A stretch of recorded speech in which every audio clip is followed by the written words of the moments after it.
Question हमें given है, यदि दो समीकरण पहली और दूसरी के मूलों में एक उभयनिष्ठ है और दूसरी समीकरण के मूल समान है तो ट्वाइस बी प्लस डी का मान कितना होगा।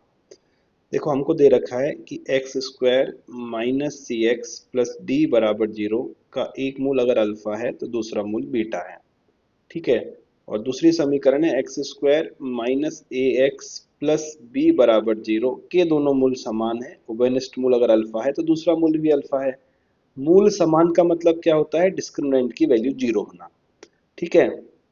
तो क्या मिलेगा, बी स्क्वायर, यानी बी स्क्वायर की वैल्यू क्या है यहाँ पे, ए स्क्वायर मिलेगा, तो ए स्क्वायर माइनस फोर बी बराबर जीरो मिलेगा। तो आपको ए स्क्वायर का मान फोर बी मिल गया है। ठीक है। अगर समान मूल है तो x बराबर minus B plus minus root D upon two A. ठीक। तो d की वैल्यू जीरो है तो x का मान क्या निकलेगा, माइनस बी। इस वाले केस की बात कर रहा हूं मैं, तो माइनस बी का मान क्या है, माइनस ए, तो ए आ गया और नीचे आपको टू मिल गया है।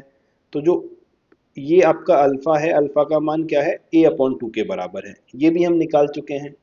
अगर अल्फा अगर अल्फा इसका भी मूल है तो यहाँ भी पुट कर सकते हैं। तो आपको मिलेगा ए स्क्वायर अपॉन फोर माइनस ए सी अपॉन टू प्लस डी बराबर जीरो। ठीक है। ए स्क्वायर की वैल्यू कितनी है, ए स्क्वायर की वैल्यू फोर बी है। तो अगर आप फोर बी अपॉन फोर करोगे तो आपको ए सी अपॉन टू प्लस डी मिल जाएगा। फोर से फोर कैंसिल हो गया। तो आपको b प्लस डी का जो मान है वो ए सी अपॉन टू मिला है। टू को इधर भेजोगे तो टू बी प्लस डी का मान क्या मिलेगा, ए सी मिलेगा। तो ऑप्शन नंबर तीन जो है वो हमारा सही है।